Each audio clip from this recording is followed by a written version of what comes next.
ክቡራን ሊቃውንተ ቤተ ክርስቲያን፣ ክቡራን አባቶች መነኮሳት፣ በዚህ ቅዱስ ስፍራ በዚህ ሰዓት በዚህ ዕለት እግዚአብሔርን ለመስማት ሀሳበ ልቡናችሁንም ለእግዚአብሔር ለማድረስ የተሰበሰባችሁ እግዚአብሔር ቤተሰቦች ምእመናንና ምእመናት በልዑል አምላክ በሕያው እግዚአብሔር ስም እንደምን አደራችሁ? እንደምን ሰነበታችሁ? ለዚህ ዕለት ለዚህ ሰዓት እንኳን አደረሳችሁ። አምላከ አማልክት እግዚአብሔር በሰማይ መላእክትን በምድር ጻድቃንን የሚጎበኛቸው በእመቤታችን በድንግል ማርያም ማኅፀን እያደረ ከሰው መካከል መርጦ ማምላክ ቅድስት ድንግል ማርያምን ለእናትነት ያከበረ በዚህ ዓለም ወርዶ ተወልዶ ሁላችንንም የባረከ ያከበረ እሱ ነውና ስለማይነገር ስጦታው ስለ መግቦቱ ስለ ቸርነቱ ስሙ ለዘላለም የተመሰገነ ይሁን። እናታችን እመቤታችን ቅድስት ድንግል ማርያም በላይ ሰብን በእፍኝ ውሃ ለመዳን ምክንያት የሆነችው በአማላጅነቷ በቸርነቷ ለቅዱስ ኤፍሬም እውቀትን የገለጠችለት ለአባ ሕርያቆስም ምስጢርን ያፈለቀችለት ለአባ ሳሙኤል ዘዋልድባ ውሃውን በስሟ በባረከው ጊዜ ውሃውን ህብስት ያደረገችለት በበረሃ ያሉ ቅዱሳንን የረዳቻቸው በስሟ የተማጸኑትን ሁሉ የሰችላቸው እሷ ናትና ሁላችንንም በዚህ ጉባኤ ያለን ክርስቲያኖችን እንድትባርከን መልካም ፈቃዷ ይሆንልን። መኑ ውእቱ ብእሲ ዘይፈርሆ ለእግዚአብሔር ወይ መርሆ ፍኖተ እንተሃሬ ወነፍሱሂ ውስተ ሰናይ ተሃድር። እግዚአብሔርን የሚፈራ ሰው ማን ነው? በሚመርጠው መንገድ ያስተምረዋል። ነፍሱ በመልካም ታድራለች፣ ዘሩም ምድርን ይወርሳል። እግዚአብሔር ለሚፈሩት ኃይላቸው ነው፣ ቃል ኪዳኑንም ያስታውቃቸዋል። እርሱ እግሮችን ከወጥመድ ይጠብቃቸዋል። ዓይኖቼ ሁልጊዜ ወደ እግዚአብሔር ናቸው። እኔ ብቻዬንና ችግረኛ ነኝና ፊትህን ወደ እኔ አድርግ ማረኝም። የልቤ ችግር ብዙ ነው፣ ከጭንቀቴ አውጣኝ። ድካሜንና መከራዬንም እይ፣ ኃጢአቴንም ሁሉ ይቅር በለኝ። ጠላቶቼ እንደበዙ እይ፣ የግፍም ጥል ጠልተውኛል። ነፍሴን ጠብቅና አድነኝ። አንተን ታመኛለሁና አልፈር። አንተን ተስፋ አድርጌያለሁና የዋሃትና ቅንነት ይጠብቁኝ። አቤቱ እስራኤልን ከመከራው ሁሉ አድነው። የዳዊት መዝሙር 25 ቁጥር 12 እስከ 22 ድረስ ያለው የእግዚአብሔር ቃል ነው። ይሄ የዳዊት ጸሎት የሰማ የዳዊትን ልመና የተቀበለ እግዚአብሔር የሁላችንን ጸሎትና ልመና ይቀበልልን። የዛሬው ትምህርታችን የሚጀምረው እግዚአብሔርን የሚፈራ ሰው ማን ነው በሚል ርዕስ ነው። እስኪ በሉት ሁላችሁም። ነቢዩ ዳዊት እንዲህ ብሎ ነው የጠየቀው። እነዚህ ከታች የዘረዘርናቸው የእግዚአብሔር ስጦታዎች በሙሉ እግዚአብሔርን ለሚፈራ ሰው የሚሰጡ ስጦታዎች ናቸው። ነፍሱ በመልካም ነገር የምታድርለት ሰው ማን ነው ቢባል እግዚአብሔርን የሚፈራ ሰው ነው። እግዚአብሔር እግሮቹን ከወጥመድ የሚጠብቅለት ሰው ማን ነው ቢባል እግዚአብሔርን የሚፈራ ሰው ነው። እግዚአብሔር ከመሰናክል ሁሉ የሚያወጣው ከፈተና የሚያድነው ሰው ማን ነው ቢባል እግዚአብሔርን የሚፈራ ሰው ነው። ሳያፍር የሚኖር በምድር ላይ ሀፍረት የማይገጥመው ሰው ማን ነው ቢባል እግዚአብሔርን የሚፈራ ሰው ነው። እግዚአብሔርን ለሚፈራ ሰው እነዚህ ሁሉ ስጦታዎች ከተሰጡት እግዚአብሔርን የሚፈራ ሰው መገለጫው ምንድን ነው?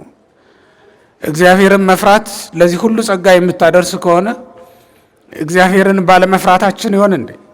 እግሮቻችን በወጥመድ የተያዙት መሰናክል በእኛ ላይ የወደቀው እግዚአብሔርን መፍራት ስላልቻልን ይሆን እንዴ? በነገር ሁሉ አፍረን የምንመለሰው እግዚአብሔርን መፍራት ስላልቻልን ይሆን እንዴ? አጋንንት በቃል ብንገስጻቸው ስመ እግዚአብሔር ብንጠራባቸው ሊርቁልን የማይችሉት ምናልባትም እግዚአብሔርን መፍራት ስላቃተን ይሆን? እሱን እንድናይ ነው ዛሬ ይህንን ቃል መነሻ ያደረግነው። የአባቶቻችን አምላክ እግዚአብሔር በዳዊት አድሮ የተዘመረለት በቅዱስ ያሬድ አድሮ ድርሰት የተደረሰለት እሱ ነውና በእኛም አድሮ ቃሉን እንድንናገር ቃሉን እንድንሰማ ይፈቅድልን ዘንድ ቅዱስ ፈቃዱ ይሆንልን። ነቢየ እግዚአብሔር ቅዱስ ዳዊት እግዚአብሔርን ከሚፈሩ ሰዎች መካከል አንዱ ነው። በግርማው የተፈራ ነው፣ በሰራዊት የተከበበ ነውና ጠላቶቹ የሚንቀጠቀጡለት የሚሮዱለት ሰው ነበረ። ከሰራዊትም በፊት አሸንፏል፣ ከንጉስነቱም በፊት ድል ነስቷል። በዚያ ዘመን ኃይሉ እግዚአብሔር ነው። ከነገሰ በኋላ ደግሞ እንደ ማንኛውም ንጉስ ኃይሉ ብዝሃ ሰራዊት ነው። ኃይሉ ወክብሩ ለንጉስ ብዝሃ ሰራዊት፣ የንጉስ መፈራቱ የንጉስ ኃይሉ ድል መንሳቱ በሰራዊቱ ብዛት ነው እንዲሉ እሱም ከነገሰ በኋላ በብዙ ሰራዊት ተከቧልና ድል መንሳቱ ላይ ገርመን ይችላል። ነገር ግን በረኝነቱም ዘመን ዳዊት ድል ነስቷል። በዚያ ዘመን ድል እንዲነሳ የረዳው እግዚአብሔር ነው። እግዚአብሔርን መፍራቱ ወደ ልዕልና አምጥተዋለች እንጂ ሰዋዊ ጥበብና ሰዋዊ እርዳታ ተደርጎለት ዳዊት ወደ ልዕልና የመጣ ሰው አይደለም። እግዚአብሔርን መፍራት ወገኖች ሰዎችን ከመቃብር ታወጣለች። እግዚአብሔርን መፍራት ሰዎችን ከትህትና ወደ ልዕልና ታመጣለች። እግዚአብሔርን ለሚፈሩ ሰዎች የልቡናቸው መሻት ሲፈጸምላቸው አይተናል። መጽሐፍ እንደሚለው ዘራቸው ምድርን የወረሰ የብዙ ሰዎች ታሪክ ስንመለከት እግዚአብሔርን የሚፈሩ ሰዎች ናቸው። ግን እግዚአብሔርን የሚፈራ ሰው ማን ነው? በእውነት በምድር ላይ እግዚአብሔርን እንደ መፍራትስ ያለ ጥበብ አለ ወይ? ጥበባት ሁሉ የሚወለዱት እግዚአብሔርን ከመፍራት ነው። ጥበብ የምትመነጨው የምትገኘው እግዚአብሔርን ከመፍራት ነው። እግዚአብሔርን ከማይፈራ ሰው ዘንድ ብልሃት፣ ጥበብ አይገኙም። አስተዋይ ልቡና፣ ጸጥታና እርጋታ የተሞላበትም ሰውነት የሚገኘው የሚኖረው እግዚአብሔርን ከሚፈራ ሰው ዘንድ ነው። እግዚአብሔርን በሚፈራ ሰው ዘንድ ሁሉም ነገር ይገኛልና ነው። በባህር ስትሄዱ የባህር ጸጥታዋ፣ የባህር እርጋታዋ ሕይወት ያላቸው ነገሮች በባህር ውስጥ እንዲኖሩ ያደርጋቸዋል። ነገር ግን የባህር መመላለሷና መውጣት መውረዷ አሶች በባህር ውስጥ እንዳይኖሩ ያደርጋቸዋል። እስኪ ይህንን ነገር ልብ በሉና እዩት ክርስቲያኖች። በቆመ ውሃ ውስጥ ሕይወት ያላቸው ነገሮች ይኖራሉ፣ በሚሄድ ውሃ ውስጥ ግን የሉም። ለምን ካላችሁኝ ጸጥታና እርጋታ ካለ ዘንድ ሕይወት ስለምትኖር ነው። እግዚአብሔርንም የማይፈራ ሰው ብኩን ነው። ባገኘው አጋጣሚ ሁሉ ይቅበዘበዛል። መቅበዝበዝ እርጋታንና ጸጥታን ማጣት እግዚአብሔርን ከማይፈሩ ሰዎች ዘንድ የሚገኝ ነው። እግዚአብሔርን መፍራት ቅድም እንዳልኳችሁ የጥበብ ሁሉ መገኛ ስለሆነች ነፍሳችን በመልካም ታድር ዘንድ፣ ሰውነታችን በእረፍትና በእርጋታ ውስጥ ትኖር ዘንድ እግዚአብሔርን መፍራትን ገንዘብ ማድረግ ይገባናል ወገኖቼ። ቤትን የሚሰራው እግዚአብሔርን የሚፈራ ሰው ነው። ሕይወቱን በመልካም አኗኗር ማኖር የሚችለው እግዚአብሔርን የሚፈራ ሰው ነው። ከሰዎችም ጋር በመልካም አኗኗር መኖር የሚችለው እግዚአብሔርን የሚፈራ ሰው ነው። እግዚአብሔርን በማይፈራ ሰው ዘንድ ስልጣን ቢኖር ምድር ሰላሟን ታጣለች። እግዚአብሔርን በማይፈሩ ሰዎች ዘንድ ባለጠግነትም ቢኖር ርኩሰት በሰዎች ላይ ትሰለጥናለች። እግዚአብሔርን ለማይፈሩ ሰዎች ኃይል ቢሰጣቸው ሁሉን ገለው ብቻቸውን ይቀራሉ። እግዚአብሔርን ለማይፈሩ ሰዎች ክብርና ዝናም ቢኖራቸው ያንን ተጠቅመው ምድርን ያፈርሷታል እንጂ ለምድር የሚጠቅማት ነገር የላቸውም። ወገኖቼ እግዚአብሔርን መፍራት ሳይሰጠው ለሰው ሌላ ነገር ባይሰጠው መልካም ነው። ምክንያቱም ሳይጠቀምበት ይቀራልና ነው። አስቀድሞ እንዲሰጠን የሚያስፈልገው ነገር በጸሎታችንም ልንጠይቀው የሚገባ ነገር አንተን መፍራትን ስጠኝ ብለን ነው ልንጠይቀው የሚገባ። ማንን መፍራት? እግዚአብሔርን መፍራት ነው። በመጀመሪያ ሊሰጠን የሚገባው ጸጋ እግዚአብሔርን መፍራት ነው። ምክንያቱም የጥበባት ሁሉ መሰረት ስለሆነ ነው። የምን መሰረት? የትኛውም ጥበብ እግዚአብሔርን ከመፍራት ስለሚመነጭ ነው። ክርስቲያኖች ዋናውን ነገር እንረሳለን። በጸሎታችንም ጊዜ የምንለምነው ታችኛውን ነው። ላይኛውን ሳንቀበል ታችኛውን መለመን እንጀምራለን። እንጀራ ስጠኝ ከማለት በፊት አንተን መፍራትን ስጠኝ ማለት ይገባል። ምክንያቱም የሰጠንን እንጀራ በልተን ቀጥለን ደግሞ እሱን ራሱን ስለምናስቀይመው ስለምንበድለው ነው። እንደ ማና ፔልካን ነው የምትባል ወፍ አለች። የእሷ ልጆች ራሷን መልሰው ይጸፏታል። እሷ ራሷ ደግሞ ጠቅጣ ትገላቸዋለች ይላል። ፊሳልጎስ በሚባለው መጽሐፋችንም ላይ የተጻፈ ምናልባትም በዓለም ሳይንስም ዘንድ የታወቀ ሊሆን ይችል ይሆናል። ሆኖም ግን ይህች ወፍ የገዛ ልጆቿን ገድላ የምትጨርሳቸው እሷ ስላልወለደቻቸው አይደለም። እሷን ራሷን መልሰው ስለሚያቆስሏት ነው።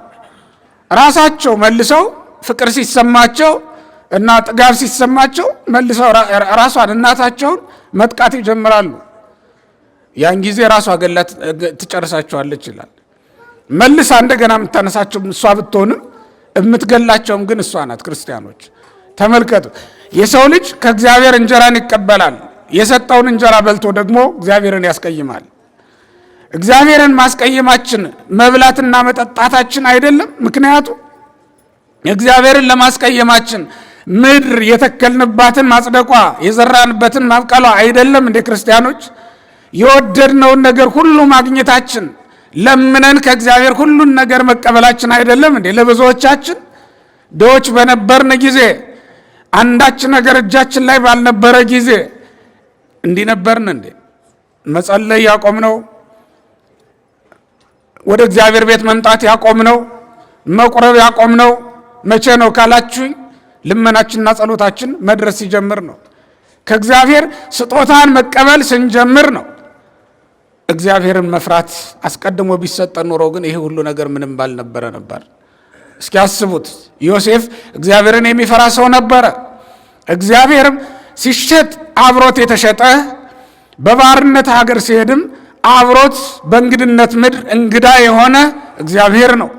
እግዚአብሔር ከምትፈራው ነፍስ ተለይቶ አያውቅም። ክርስቲያኖች እግዚአብሔርን የምትፈራ ነፍስም ከእግዚአብሔር ተለይታ አታውቅም። በሌሊትም ከእግዚአብሔር ጋር ናት፣ በቀንም ከእግዚአብሔር ጋር ናት።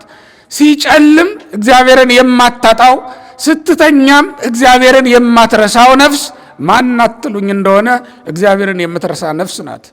በምህረቱ ጠግባ የምትኖር በእውነት እግዚአብሔርን የምትፈራ ነፍስ በምህረቱ ጠግባ ትኖራለች እንጂ እንጀራ ስለጎደለባት የማይርባት አንዳች ነገር እጇ ላይ ስላጣች የማይጎድልባት ናት።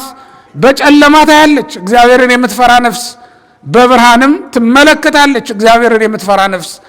እግዚአብሔርን የምትፈራ ነፍስ በእንግድነት ዘመኗም እንግዳ የማትሆን ናት። ስለዚህ ክርስቲያኖች እግዚአብሔርን መፍራት አስቀድሞ ሊሰጠን የሚገባ ስጦታ ነው ያልኳችሁ ለዚህ ነው ዮሴፍ ተሽጦም ሲሄድ እግዚአብሔርን የሚፈራ ልብ ስለነበረው ከእግዚአብሔር ተለይቶ አያውቅም። ለዚህም ነው የኃጢአት ግብዣም ሲቀርብለት አይሆንም ብሎ የተከላከለው። ይህንንስ ጌታ ያልፈቀደልኝም ነው ያል። ተሽጦ በሄደበት ሀገር የአንድ ቤት ኃላፊ ሆኗል። ኦሪት ዘፍጥረት ምዕራፍ 39ን ተመልከቱት። ተሽጦ በሄደበት ሀገር እግዚአብሔር አክብሮት እንደ ባሪያ ሳይሆን እንደ ጌታ ቤቱን ይመራል። ጌታው ምንም ነገር አያውቅም በቤቱ። ዮሴፍ ነበር ሁሉን የሚመራ የሚያስተዳድር። ተመልከቱት፣ እግዚአብሔርን የሚፈራ ሰው በሁሉም ሰው ዘንድ የሰለጠነ ነው። እኛ እንኳን በባዕድ ዘንድ በወንድሞቻችን ዘንድ ክብር ያጣነው ለምንድን ነው ወገኖቼ? እንኳን ባዕዱ ዘመዱ የሚንቀን ሞገስ የማይሰጠን ለምንድን ነው ትሉኝ እንደሆነ እግዚአብሔርን መፍራት ስለጎደለብን ሊሆን ይችላል። እግዚአብሔርን መፍራት ሞገስ ነው። በባዕድ ምድር ሳይቀርብ እግዚአብሔርን የሚፈሩ ሰዎች ሞገስ አላቸው። በሁሉም ሰው ዘንድ የተወደዱ ናቸው። ምክንያቱም ቢናገሩ የአንደበታቸው ጣዕም እግዚአብሔር ነው። ቢራመዱ የእግራቸው ሞገስ ያረማመዳቸው ሞገስ እግዚአብሔር ነው። ቢለብሱ የልብሳቸው ጸጋ እግዚአብሔር ነው። ስለዚህም በሁሉም ሰው ዘንድ የተወደዱ ናቸው። ማን ነው እሱ በፀሐይ መውጣት ደስ የማይለው ወገኖቼ? እንኳን አይናማዎቹ እውራን ሳይቀር በፀሐይ መውጣት ደስ ይላቸው አይደልን? ማን ነው በፀሐይ መውጣት ደስ የማይለው ትሉኝ እንደሆነ አራዊት ብቻ ናቸው። ይሄው አራዊት ተጠቅለው ወደ ዋሻቸው ወደ ጫካቸው ይገባሉ። የፀሐይ መጥለቅ ደግሞ ደስ አሰኝቷቸው ወጥተው በከተማው ይመላለሳሉ፣ በምድር ላይ ይርመሰመሳሉ። ከአራዊት በቀር ከሌቦች ከወንበዴዎች በቀር የፀሐይን መውጣት የማይናፍቅ ሰው ማን አለ? ሌባ ወንበዴ የሆነ እንደሆነ ፀሐይ ስትወጣ ገብቶ ይተኛል። ፀሐይ ስትገባ ደግሞ ወደ ስራ ይሰማራል። ወገኖች እግዚአብሔርን የሚፈራ ሰውም ልክ እንደዚያ ነው። በየትኛውም ጊዜ ደስተኛ ሆኖ ነው የሚኖረው። በመዓልትም በሌሊትም በሀብትም በድህነትም በማጣትም በማግኘትም ጊዜ እግዚአብሔርን የሚፈራ ሰው ደስ ብሎት ነው የሚኖር። እግዚአብሔርን መፍራት ለሕልውና መሰረት ነው። ለዚህ ነው ነቢዩ ዳዊት ነፍሱ በመልካም ታድራለች ወነፍሱ ውስተ ሰናይ ታድር ያለው ለዚህ ነው። ነፍሱ በመልካም ታድራለች።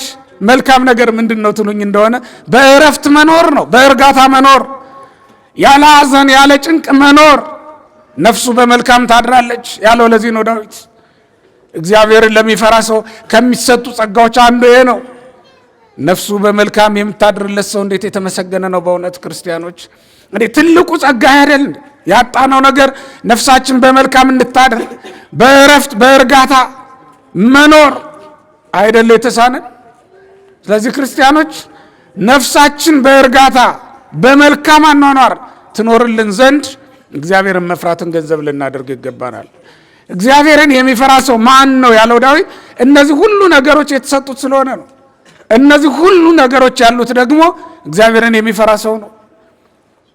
እግዚአብሔርን የሚፈራ ሰው ቢጸልይ ጸሎቱ የሚሰማለት፣ ኃጢአትን ድል ለመንሳት ደግሞ ጉልበት ያለው ኃይል ያለው ሰው ነው እግዚአብሔርን የሚፈራ ሰው።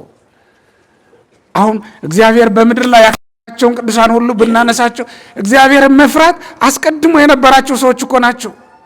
ወርቅ አንጥፈው በወርቅ ላይ ይረማመዱ የነበሩ ሰዎች ነበሩ። ስልጣን ሁሉ በእጃቸው የሆነና ዓለም በእግራቸው ስር የወደቀችላቸው ሰዎች ነበሩ። አባ አርሳኔዎስን ብናነሳ የንጉሥ ቴዎዶስዮስ የልጆቹ መምህር ሆኖ በቤተ መንግስት ይኖር የነበረ ሰው ነው። ንጉሱ ቴዎዶስዮስ እጅግ ስላከበረው በቤተ መንግስት በጣም የተወደደ ሰው ሆነና የሚወጣውም የሚወርደውም የሚያልፈውም የሚያገድመውም በጥበቡ ብዛት በክብሩም ብዛት ያደንቀውና ይሰግድለት የነበረ ሰው ነው። ያንን ሁሉ ጸጋ ተቀብሎ ዓለም በጠቅላላው እግሩ ስር ወደቀችለት። ወርቅ በተነጠፈበት መንገድ ካልሆነ በስተቀር አርሳኔዎስ በተራ መንገድ አይሄድም። መሳፍንቱ መኳንንቱ በተገኙበት አደባባይ ካልሆነ በስተቀር አርሳኔዎስ መናኛ ሰዎች ተራ ሰዎች ባሉበት መድረክ ተገኝቶ ንግግር አያደርግም። አርሳኔዎስ በጉባኤ የሚቀመጠው ፈላስፎች ሲሰበሰቡ ነው።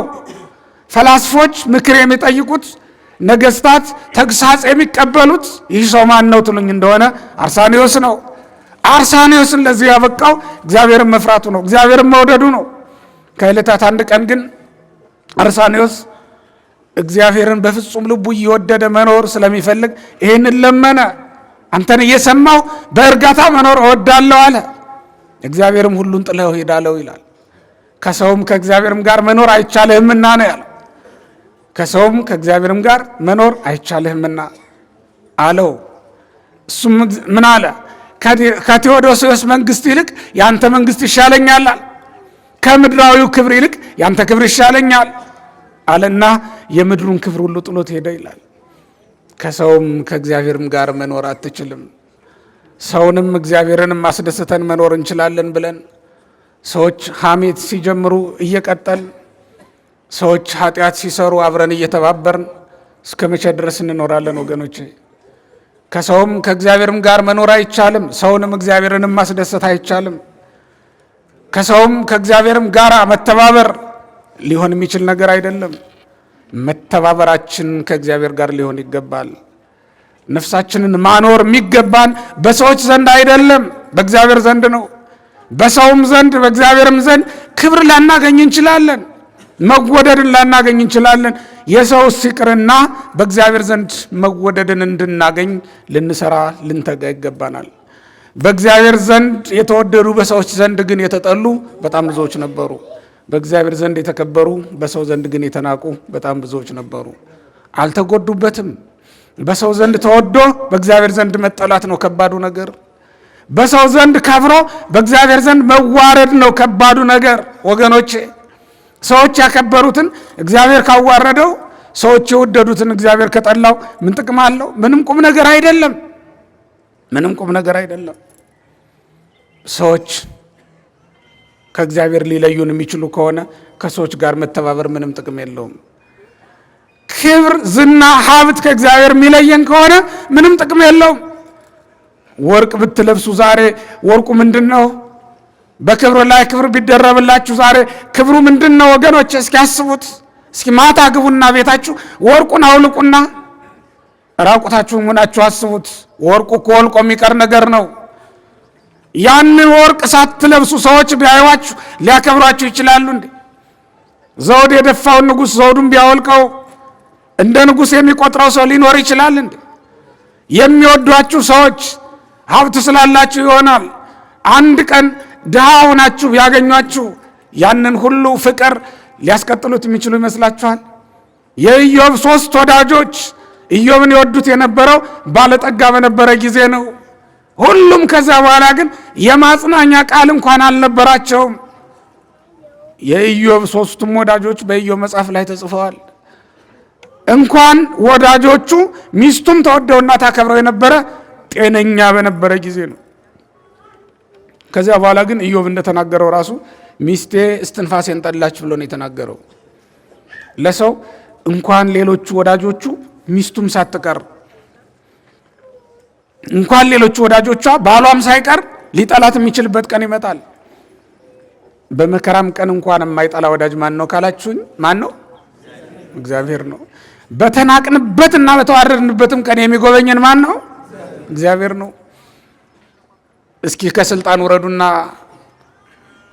ሲፈልጓችሁ የነበሩ ሰዎች ፈልጋችሁ ታገኟቸው እንደሆነ ሞክሩ። እስኪ አንድ ቀን ክብራችሁ ከናንተ ይወሰድና ሲከተሏችሁ የነበሩ ሰዎችን እንኳን ሊከተሏችሁ ተከትላችሁ ትደርሱባቸው እንደሆነ ሞክሩ። ክርስቲያኖች እንኳን ሊፈልጓችሁ ፈልጋችሁ አታገኟቸውም። እና የለ እንዴ ታውቆ የለ እንዴ ትናንት በስልጣን የነበሩ ዛሬ ግን የት እንዳሉ እንኳን የማይታወቁ አሉ። ትናንት የት ባገኘናቸው ይሏቸው የነበሩ ሰዎች ዛሬ ስልክ ቢደውሉላቸው እንኳን አይመልሱላቸውም፣ አነሱም፣ የሉም፣ አጠገባቸው የሉም። የዚህ ዓለም ክብር እንዲህ ነው፣ ይቀራል። እግዚአብሔርን መፍራት ግን በልብ ደብቆ የሚይዙት ሀብት ነው ወገኖች። በማንም ሰው ዘንድ ቢታይ አይደለም፣ የሚብረቀረቅ ወርቅ አይደለም፣ ሌባ አይወስደውም። አለበለዚያስ እግዚአብሔርን የማንፈራ ከሆነ አጋንንትን እንዴት ማሸነፍ እንችላለን ወገኖች? ሰውነታችን እንዴት ነፃ ማውጣት እንችላለን? ነፍሱን ነፃ ሊያወጣት የሚፈልግ ማንኛውም ሰው እግዚአብሔርን መፍራትን ገንዘብ ሊያደርግ ይገባዋል። ነፍሳችንን ነፃ የምናወጣበት ጸጋ ነው እግዚአብሔርን መፍራት ወገኖቼ። እንደዚያ ካልሆነ ሰውነታችንን ነፃ ማውጣት አይቻለንም። አንደበት እንዴት ነፃ ማውጣት ይቻላል? ሐሰት ከመናገር የሐሰት ባሪያ ሆኖ አንደበታችን። ሰውነታችንን እንዴት ነፃ ማውጣት እንችላለን? ከዝሙት። ነፍሳችንን እንዴት ነፃ ማውጣት እንችላለን? ከስርቆት፣ ከክፉ ሐሳብ፣ ከክፉ ምኞት። ልባችንን እንዴት ነፃ ማውጣት እንችላለን? እግዚአብሔርን በመፍራት ካልሆነ በስተቀር በሌላ በምን ነፃ ልናውጣት እንችላለን ነፍሳችንን ወገኖች? የክብር ሁሉ መገኛ መጀመሪያ እግዚአብሔርን መፍራት አይደል እንዴ? በእርግጥ ትልቅ ተጋድሎ ይጠይቃል። ምክንያቱም እግዚአብሔርን ለመፍራት እግዚአብሔርን ማየት ስለሚቀድም ነው። እግዚአብሔርን ማየት እግዚአብሔርን ለመፍራት ያበቃል። እግዚአብሔርን ለማያዩ ሰዎች እግዚአብሔርን መፍራት አይቻላቸውም። ሰዎችን እኮ የምትፈሯቸው ስለምታዩቸው ነው አይደል እንዴ? በሰው ፊት ኃጢአትም አንሰራው ሰዎችን ስለምናያቸው አይደል እንዴ? ነው እንዴ? ነው አይደለም? ነው ሰዎችን ስለምናያቸው ነው። በእግዚአብሔር ፊት ግን ደፍረን ኃጢአትን የሰራ ነው እግዚአብሔርን ስለማናየው ነው? ስለምናየው ስለማናየው ነው። እግዚአብሔርን አለማየት በእግዚአብሔር ላይ እንድንደፋፈር ያደርገናል። እግዚአብሔርን ለማየት ደግሞ ወገኖቼ ነፍሳችን በጾምና በጸሎት ዓይኗን ልታጠራ ይገባታል። ዓይኖቿ የተባረኩ የተቀደሱ ሊሆኑ ይገባል። መጻሕፍትን በመመልከት ግን እኛ መች ጊዜ ያለንና መጽሐፍ ለመመልከት? መጽሐፉን ስንዘረጋው እንቅልፋችን ይመጣል። ፌስቡኩንና ሌላውን ተራ ወሬ ደግሞ ስንመለከት እንቅልፋችን ብን ብሎ ይጠፋል። መች ጊዜ ያለንና? ስናወራ ሌሊቱ ቢነጋም ችግር የለውም። ስንጸልይ ግን 10 ደቂቃም እንቅልፍ ታመጣብናለች፣ ታስቸግረናለች። ታዲያ በምንድን ነው እግዚአብሔርን ለማየት የምንበቃ ወገኖቼ? ካልጸለይን፣ ካልጾም፣ አይኗ እንዴት ሊጠራላት ይችላል? ነፍሳ እግዚአብሔርን ለማየት እንዴት ልትበቃ ትችላለች ነፍሳችን? እግዚአብሔርን ማየት እግዚአብሔርን ለመፍራት ያበቃል ወገኖቼ። ስለዚህም እግዚአብሔርን ወደ ማየት ልንመለስ ይገባል። እኛ ማለት እኮ በእግዚአብሔር ፊት ለመቆም የተመረጥን አገልጋዮች ነን። ክርስቲያኖች አስተውሉ፣ ልብ በሉ። ልጆቹ ያደረገን በቤቱ ሊያኖረን ነው። በቤቱ ሲያኖረን ደግሞ በንጉሥ ቤት የሚኖር ሰው ንጉሱን ሳያየው ውሎ አያድርም። ልብ በሉ። በንጉሥ ቤት እየኖሩ ንጉሱን አለማግኘት እንዴት ይቻላል? በንጉሥ ቤት እየኖሩ መደግደግ እንዴት ይቻላል? ለዚህ አይደል በሁለተኛ ሳሙኤል ምዕራፍ 13 ላይ የተቀመጠ አንድ የንጉሥ ልጅ አለ። ዕለት ዕለት እየደገደገ እንደ ንጉሥ ልጅ ሳይሆን እንደ አሽከር እየሆነ ቢያስቸግራቸው ሰዎች ምን አሉት? ምን ያደገድገህ ከንዘ ወልደ ንጉሥ አንተ አሉት። የንጉሥ ልጅ ስትሆን ዕለት ዕለት ለምን ትከሳለህ ብለው ጠየቁት። ለካ ያደገደገችው ኃጢአቱ ነበረች። በልቡ የሚያስባት ክፉ ምኞቱ እንደ ንጉሥ ልጅ ሳይሆን እንደ አሽከር እንዲኖር አድርገው ኖረዋል። ኃጢአት ባሪያ ያደረገችውን ሰው እኮ በእውነት ወገኖች አጥባችሁ አታጠሩትም፣ ሹማችሁም አታከብሩትም፣ ሸልማችሁም አታደምቁትም። ኃጢአት ባሪያ ያደረገችው ሰው በምንም በምን ነፃ ሊወጣ አይችልም። ልቡን ሰቅዛ ይዛ ደዌ ትሆነዋለች። ኃጢአት የልብ ደዌ ናት ወገኖቼ። ሰውን በነገር ሁሉ የምታሳንሰው ከክብር የምትለየው ኃጢአት ናት። ክፉ ደዌ ናት። አጋንንት የሚተክሏት ጦር ናት ኃጢአት። በተለይ ደግሞ የኃጢአት ፍቅር የጸናችበት ሰው እንዴት ሰውነቱን ከፍ ማድረግ፣ እንዴት ነፍሱን ከእግዚአብሔር አጠገብ ማድረስ ይቻላል? አይቻለውም። ስለዚህም በንጉሥ ቤት እየኖር ንጉሱን ማግኘት የተሳነን ለዚህ ነው ወገኖቼ። በንጉሥ ቤት እየኖር ንጉሱን ማግኘት ያቃታል። ሌሎቹ ከውጭ እየመጡ ጉዳያቸውን ሲያስፈጽሙ በንጉሥ ቤት እየኖር ንጉሱን ማየት ማግኘት አልችል ብለን የተቸገር ጉዳያችን ያልተፈጸመልን ለዚህ ነው። እኛ ግን የተመረጥነው ለዚህ አልነበረም። በቤቱ ስንኖር በክብር ከንጉሱ ጋር በማዕድ እየተካፈልን እንድንኖር የተመረጥን ሰዎች ነን። ይህን እንረሳለን። በሉቃስ ወንጌል ምዕራፍ 15 ላይ በጣም የሚያስደንቀኝ ሰው አለ። አንድ የጠፋ ልጅ አለ። የጠፋው ልጅ የጠፋ ነው፣ ተውት።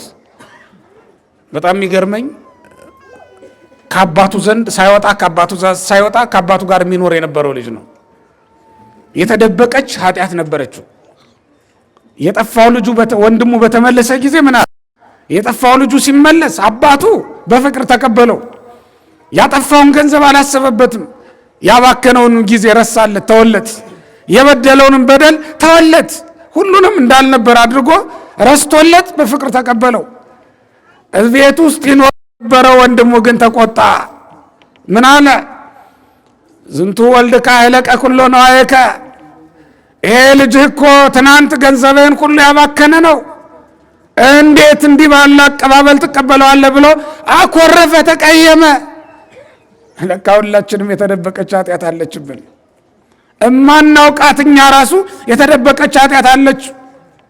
ለካ የሳቅነው የልባችን ስለተፈጸመልን ነው። ለካ በፍቅር የምንኖረው ስላከበሩን ነው፣ ስለወደዱን ነው የምንወዳቸው። እስኪ እነዚያ እንደ ነፍሳችሁ የምትወዷቸው ሰዎች አንድ ቀን የጥላቻ ነገሩና ፍቅራችሁ ይገለጥ። እገሌ እኮ የፍቅር ሰው ነው የምትሉትን ሰው እስኪ ጥሉትና የፍቅር ሰው መሆኑን ታውቁታላችሁ። ያን ወገኖቼ ትህትና ያለንም የመሰል ነው ስላከበሩን ነው። ሲንቁን ግን ትዕቢተኞች ነን። ፍቅር ያለንም የመሰል ነው የፍቅር ሰው የተባልነው ስለወደዱን ነው። ሲጠሉን ግን ጦርነት የምንጀምረው እኛ ነን። ሲንቁት እሺ ብሎ የሚቀበል ነው ትሁት ሰው ማለት። ሲጠሉት የሚወድ ነው የፍቅር ሰው ማለት። እኛ ግን ስላከበሩን ነው ትሁታን የተባል ነው የመሰል ነው። ሰይጣን የደበቀው ቀን የሚጠብቅለት ኃጢአት አለ። እንደዚህ ያለ ከሱ እግዚአብሔር ይጠብቀን ከተደበቀው ኃጢአት፣ እኛም ከማናውቀው አብሮን ግን የሚኖር አብሮን የሚያድግ ሌሊትም ቀንም አብሮን የሚኖር ኃጢአት ነው። እኛም የማናውቀው እኮ ነው። እኛም የማናውቀው ነው። አንድ ቀን ግን ሰይጣን ሊጠቀምበት ያቀደው ያዘጋጀው እሱ ያውቀዋል። እኛ ግን የማናውቀው እንዲህ አይነት በደል እንዲህ አይነት ኃጢአት ሊኖር ይችላል። የተወደዳችሁ እግዚአብሔር ቤተሰቦች እግዚአብሔርን መፍራት ግን ለዚህ ሁሉ መድኃኒት ነው። ምንም አይነት የተደበቀ ኃጢአት በውስጣችን እንዳይኖር የሚያደርግ ነው። ክርስቲያኖች እግዚአብሔርን መፍራት የነገር ሁሉ መሰረት ነው። የጥበብ ሁሉ መጀመሪያ ነው እግዚአብሔርን መፍራት። 7 ሀብታት አሉ። ከነዚያ መካከል የመጀመሪያው ቢሰጠን መልካም የሚሆነው መንፈሰ ፈሪሃ እግዚአብሔር ነው። እግዚአብሔርን መፍራት ነው። የዋህነት መንፈስ አለ፣ የትዕግስት መንፈስ አለ፣ የፍቅር መንፈስ አለ። ከነዚህ ሁሉ ግን በመጀመሪያ ሊሰጠን የሚገባው ነገር እግዚአብሔርን የመፍራት ጸጋ ነው። እግዚአብሔርን የመፍራት መንፈስ ነው ሊሰጠን የሚገባው። ቅዱሳንን ያከበረቻቸው እቺ ስለሆነች ነው። ኃጢአትን እንዲንቋት እንዲጠቀጥቋት ያደረገቻቸው እግዚአብሔርን መፍራታቸው ናት። የተወደደ ጸሎት እንዲኖራቸው ያደረገችላቸው ጸሎታቸው እንደ ዕጣን የተወደደ ነበር በእግዚአብሔር ፊት። ቅዱስ ዮሐንስ በራእዩ ያየው አንድ መልአክ አለ። የዮሐንስ ራእይ ምዕራፍ 8 ቁጥር 1 ላይ ስትመለከቱ ያ የእግዚአብሔር መልአክ የቅዱሳንን ጸሎት ከዕጣኑ ጋር አብሮ ያሳርግ ነበር ይላል። የቃላቸው ንግግር የአንደበታቸው ንግግር እንደ ዕጣን በእግዚአብሔር ፊት የተወደደ ነበር። መስዋዕት እኮ ነው ክርስቲያኖች። የክርስቲያን ጸሎት በእግዚአብሔር ፊት የሚቀርብ ለበደል ማስተስረያ የሚሆን መስዋዕት ነው። ኃጢአትን የሚያጥብ መስዋዕት ነው። ኃጢአትን የሚያስቀር መስዋዕት ነው። የአንደበት ቃል ንግግር፣ የአንድ ክርስቲያን ንግግር መስዋዕት የምታቀርቡበትን አንደበታችሁን በእግዚአብሔር ፊት ከእግዚአብሔር ጋር የምትነጋገሩበት አንደበታችሁን ለክፉ ነገር መጠቀምን የምታቆሙት እግዚአብሔርን መፍራት የጀመራችሁ እንደሆነ ነው ክርስቲያኖች። በዚህ በደቡብ አካባቢ አንድ ብሔር ላይ ያነበብኩት ታሪክ አለ። ተክለ ጻድቅ መኩሪያ ጽፈውት ንጉሱን የሚያጎርስ አንድ ሰው ነበረ። ንጉሱ በእጁ አይበላም እና ንጉሱን የሚያጎርሰው ሰው በቀኝ እጁ ነው የሚያጎርሰው። ቀኝ እጁን ከዚያ በኋላ ለሌላ አገልግሎት አይጠቀምበትም። ልክ ንጉሱን አጉርሶ ሲጨርስ ይታጠብና ልብስ አለው የሚያለብሰው፣ እጁን ያለብሰዋል። ስራም አይሰራበትም፣ ራሱም አይበላበትም። ምን ይባላል? ያ ሰው የንጉሱ አጉራሽ ነው የሚባለው። ስለዚህ ራሱ ሊበላም ቢፈልግ በግራ እጁ ነው የሚጠቀም ማለት ነው። ሊሰራም ቢፈልግ ቀኝ እጁ የማን ሆኗል ማለት ነው? የንጉሱ ሆኗል። አንደበታችን የእግዚአብሔር የሚሆነው መቼ ነው ወገኖቼ? በእውነት አንደበታችን የእግዚአብሔር ነው?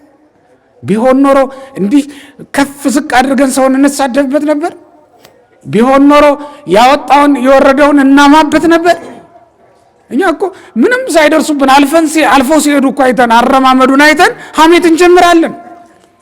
እኛ እኮ አለባበሱን አይተን ሐሜት እንጀምራለን። ሀብትማ ነበረው ይላል ባለጸጋውን ሲያማ። ሀብትማ ነበረው ግን ምን ያደርጋል ሳላይ ሰጥ ነው ይላል። ኧረ መናጢ ድሃ ነው ይላል ደግሞ ድሃውን። ድሃውንም ካማ ሀብታሙንም ካማ ይሄ ሰው ማን ነው የሚቀረው? ጳጳሱንም እንደዚያው፣ ቄሱንም እንደዚያው፣ ሁሉንም ነው የሚያማው። አንደበታችን የእግዚአብሔር የሚሆነው መቼ ነው ወገኖቼ? ልባችንስ የእግዚአብሔር የሚሆነው መቼ ነው ወገኖቼ? እግዚአብሔርን በማይፈራ ሰው ዘንድ እርጋታና ጸጥታም የለም። ነፍሱም በመልካም አታድርም። ችግር መጥቶበትም የሚያፍረው እግዚአብሔርን የማይፈራ ሰው ነው። መከራ መጥቶበት የሚያፍረው እንባ የሚበዛውም እግዚአብሔርን በማይፈሩ ሰዎች ዘንድ ነው። ደረት መድቃት ያለው ሐዘን የሚጸናው እግዚአብሔርን በማይፈሩ ሰዎች ዘንድ ነው። ፈርዖን የሰጠመው በምን ምክንያት ነው? እግዚአብሔርን ባለመፍራቱ አይደለም። ናቡከደነጾር ወደ አውሬነት የተለወጠው ከሰውነት አይደለም፣ ከንጉስነት ወርዶ ወደ አሳማነት ወደ ከርከሮነት የተለወጠው እግዚአብሔርን ባለመፍራቱ ምክንያት አይደለም። ዳታንና አቤሮንን ምድር ተከፍታ የዋጠቻቸው እግዚአብሔርን ባለመፍራታቸው አይደለም። በቤተ መቅደስ ያገለግሉ የነበሩትን ሁለቱን የአሮን ልጆች ከሰማይ የወረደች እሳት የበላቻቸው እግዚአብሔርን ባለመፍራታቸው አይደለም እንዴ? የኤሊን ልጆች አፍኒንና ፊናስን በጦር ሜዳ ላይ እንዲወድቁ ያደረጋቸው እግዚአብሔርን ባለመፍራታቸው አይደለም እንዴ? ወገኖቼ እግዚአብሔር እኮ በጦር ዘመን የጦርነት ልብስ ነው። ተመልከቱት። ዳዊት እግዚአብሔርን የሚፈራ ሰው ነበረ። እግዚአብሔርም ለዳዊት የጦር ልብሱ ነበረ። ሳኦል ጦር ይወረውራል፣ እግዚአብሔርም ዳዊትን ከጦር ያስመልጠዋል። አላያችሁትም? እግዚአብሔርን የሚፈራ ሰው ማን ነው አለና ዳዊት ምን አለ? እግሮቹ ከወጥመድ ያመልጣሉ ይላል። እግሮቹ ከወጥመድ ያመልጣሉ፣ ከመሰናክል ይድናሉ ብሎ ነው የተናገረው። ሙሴ እግዚአብሔርን የሚፈራ ሰው ነበረ። የፈርዖን አስማተኞችና ጠንቋዮች በአስማታቸው መታታቸውም ድል ሳያደርጉት የቀረው ስለዚህ ነው ወገኖቼ። ሌሎችም ቅዱሳን እግዚአብሔርን የሚፈሩ ሰዎች እግዚአብሔር በጦር ዘመን የጦር ልብስ የሆናቸው ናቸው። እግዚአብሔርን የሚፈራ ሰው በረሃብ ዘመን እግዚአብሔር ምግቡ ነው። እግዚአብሔርን ለሚፈራ ሰው መጠለያ በሌለበት ስፍራም እግዚአብሔር መጠለያ ነው። ተመልከቱት። ዮሴፍን በባዕድ ምድር ያከበረው ማን ነው ትሉኝ እንደሆነ እግዚአብሔር ነው። ዮሴፍ ይሄ መከራ እንደሚገጥመው ያውቅ ነበረ። ቅድም በጠቀስኩላችሁ ኦሪት ዘፍጥረት ምዕራፍ 39 ላይ እንደምናነበው ይሄ መከራ እንደሚገጥመው፣ እስራት እንደሚያጋጥመው፣ መደብደብ መገረፍም እንደሚከተለው ያውቅ ነበር። ግን አላደርገውም አለ። ያንን ኃጢአት አድርጌ እሷን ስቼ እግዚአብሔርን ከማስቀይመው እሷ አሳዝኜ የሚመጣውን ብቀበል ይሻለኛል አለ። ስለዚህ እምቢ አለ። ኃጢአትን እምቢ በማለት ጸና። እንደተባለው በሰውኛው እስራት ወህኒ መውረድ ገጠመው። ግን በወህኒ ቤትም እግዚአብሔር ሾመው፣ ከፍ ከፍ አደረገው። የወህኒ ቤቱ ዘበኛ የእስረኞች አለቃ ዮሴፍን እንደመጣ ጊዜ ጀምሮ በእስረኞች ላይ አለቃ አድርጎ ሾመው ይላል። በእስረኞች ላይ ዮሴፍ አለቃ ነበረ። እግዚአብሔር አለቅነት እያለማመደው ነበር። ተመልከቱ። እግዚአብሔር ዝም ብሎ አንስቶ ሰውን ትልቅ ሹመት አይሰጥም፣ ያለማምዳል። መጀመሪያ በጲጥፋራ ቤት ነበር የተሾመው። የጲጥፋራን ቤት በመልካም አመራር በመልካም አስተዳደር እንደመራ ሲያረጋግጥ እግዚአብሔር ወደ ምን አሳለፈው? የእስረኞች አለቃ ደግሞ አደረገው። እስር ቤት ውስጥ ያለው አሁን አንድ ቤት ከመምራት አንድ ግቢ ወደ መምራት ተሸጋገረ ማለት ነው። የታሰሩትን ህዝቦች በመልካም አስተዳደር እንዳስተዳደረ ደግሞ ሲያረጋግጥ ምን አደረገው? የግብፅ ሁሉ አለቃ አደረገው። ተመልከቱት። የግብፅ አለቃ የሆነው ከዚያ በኋላ ፈርዖን ፈልጎ የሾመው በግብፃውያን ላይ ከዚያ በኋላ። አንዳንዴ መዝጊያው ክፉ ነገር ነው። አሁን ተመልከቱት። የጲጥፋራን ቤት መርቶ ሲጨርስ ሽልማቱ ምን ሆነ? እስራት። ግን እስራቱን ደግሞ እግዚአብሔር ወደ በጎ ቀየረው። ምን አስጨነቃችሁ? እግዚአብሔር ክፉን ነገር ወደ መልካም ከቀየረላችሁ በእውነት ሐዘን በሚመስል ደስታ ውስጥ ቢያኖራችሁ እግዚአብሔር በእውነት ለምን ታዝናላችሁ? ክርስቲያኖች ለምን ደረት ትደቃላችሁ? ውርደት በሚመስል ክብር ውስጥ ካኖራችሁ እግዚአብሔር እዛ ውስጥ ያለውን ደስታ ካልነፈጋችሁ እግዚአብሔር በእውነት ድህነት በሚመስል ባለጠግነት ውስጥ ቢያኖራችሁ በእውነት እግዚአብሔር ለምን ታዝናላችሁ? ክርስቲያኖች ማጣት በሚመስል ማግኘት ውስጥ ካኖራችሁ እግዚአብሔር ለምን ትቀየሙታላችሁ? በእውነት ለምን ታንጎራጉራላችሁ? ለምን እናዝናለን? ለምን እናማርራለን? ብዙዎቻችን እናዝናለን፣ ፊታችንን እንጥለዋለን፣ አስቀይመን በቃ እግዚአብሔር ተወኝ ማለት ነው እንላለን፣ ተስፋ እንቆርጣለን። እስር ቤት ውስጥ እግዚአብሔር የለም ያለህ ማን ነው? በእውነት እግዚአብሔር አንተን ለማክበር የጲጥፋራን ቤት ብቻ ነው የመደበው? ለእግዚአብሔር ስልጣን ያለው ጲጥፋራ ቤት ውስጥ ነው ብቻ ነው ማለት ነው? ወይስ እስር ቤት ውስጥ እግዚአብሔር ስራ አይሰራም ማለት ነው? እንደ እግዚአብሔር የትስ ቦታ ቢያኖረን በእውነት እሱን መፍራት እስካልተለየን ድረስ በየትኛውስ ቦታ ቢሆን በእውነት በሰላምና በእርጋታ መኖር አንችልም ማለት ነው። አስቡ፣ አስተውሉ ክርስቲያኖች። የትም ቦታ ብንኖር ነፍሳችንን የሚመራት እግዚአብሔር ነው። ማን ነው መሪያችን? ማን ነው? የትም ቦታ ብንኖር ልብ በሉ እንዴ። በየብስ ላይ ብቻ እኮ አይደለም እግዚአብሔር በባህርም ላይ ይጠብቃል። ይህንንም እንጂ በባህርም ላይ ብቻ አይደለም እግዚአብሔር ታምራት የሚያደርገው በየብስም ላይ ያደርጋል። በማቴዎስ ወንጌል ምዕራፍ 8 ላይ ለምጽ ሲያነጻ ዕውር ሲያበራ ተመለከቱና ሰዎች ተደነቁበት።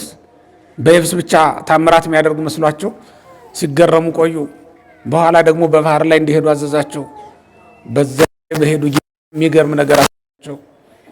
ባህር ነፋስ የሚገሰጽለት ነበር። ስለዚህ ክርስቲያኖች እግዚአብሔር በየብስም በባህርም ላይ ማኖር መስራት ይችላል። ወዳጆቹን ያኖራል በመልካም አኗኗር። እሱን ማመን ይገባናል። በሐዘንስ ውስጥ አኑሮ ደስታን የሚሰጠን ከሆነ ሁሉን ነገር ለእግዚአብሔር መስጠት ይገባናል። ስለዚህም ወገኖች እግዚአብሔርን የሚፈራ ሰው ማን ነው? እግዚአብሔርን የሚፈራ ሰው ሁለት ነገሮችን ልብ ማለት አለበት። አንደኛው እግዚአብሔር የሚናገረውን ብቻ የሚሰማ ነው። እግዚአብሔርን የሚፈራ ሰው ማን የሚናገረውን? እግዚአብሔር የሚለውን ብቻ የሚያደርግ ነው። ሁለተኛ ደግሞ የእግዚአብሔርን ተግሳጽ የማይንቅ ነው። የእግዚአብሔርን ተግሳጽ የማይንቅ ሰው እግዚአብሔርን የሚፈራ ሰው ማለት እሱ ነው። ስትቆጡት የሚቆጣ ከሆነ በእውነት ይፈራችኋል፣ ያከብራችኋል ማለት ይቻላል? ሲቆጡት የሚቆጣ ልጅ፣ ሲቆጡት የሚቆጣ አሽከር አያናድድም? አይ በአንድ ቤት ሁለት ጌታ ሊኖር አይችልም። ጌታ ወይ አንተ ወይ እኔ ነን ማዘዝ ያለብን። እምቢ ካልህ ወጥተህ ውልቅ በል አይደል የምትሉት? ታሰናብቱታላችሁ አይደል? የማይታዘዝ ከሆነ ተግሳጻችሁን የሚንቅ ከሆነ ስትቆጡት የሚነጫነጭ ከሆነ ምን ወደ መሆን መጥቷል? ጌታ ወደ መሆን መጥቷል ማለት ነው። አሁን ተመልከት፣ እግዚአብሔርን ሲቆጣን ሲገስጸን እማንታዘዝ የምንንቀው ከሆነ ከአገልጋይነት እኮ ወደ ተገልጋይነት መጥተናል ማለት ነው። ራሳችንን ከእግዚአብሔር ጋር አስተካክለናል ማለት ነው። ትዕቢት ነው ይሄ። የእግዚአብሔርን ተግሳጽ መናቅ ማቃለል ትዕቢት እኮ ነው። ያላወቅነው ትዕቢት በውስጣችን አለ ማለት ነው። ተግሳጹን ነፋስም አይንቀውም፣ ባህርም አይተላለፈውም። ተግሳጹን የሚንቅ ሰው ደግሞ እግዚአብሔርን ይፈራል ማለት አይቻልም። እግዚአብሔርን በመፍራት ጸንተን እንድንኖር አምላካችን እግዚአብሔር ይርዳን። እግዚአብሔርን መፍራት ቤትን ይሰራል። ማንን መፍራት? እግዚአብሔርን መፍራት የጥበባት ሁሉ መሰረት ነው። ማንን መፍራት? እግዚአብሔርን መፍራት ሕሊናን አጽንቶ የሚያኖረው እሱ ነው። ማንን መፍራት? ሕሊና እርጋታ የሚኖረው ጸጥታ የሚኖረው ማንን በመፍራት ውስጥ እንኖር ነው። ኃጢአት የምትታገስልን ያሁን በየቀኑም እየመጣ የሚደቁሰን ኃጢአት የሚጠፋልን ብን ብሎ የሚጠፋው ማንን ስንፈራ ነው? እግዚአብሔርን መፍራት በልባችን ሲኖር ነው። እግዚአብሔርን ለመፍራት የበቃን ያድርገን። እግዚአብሔር ይስጥልኝ።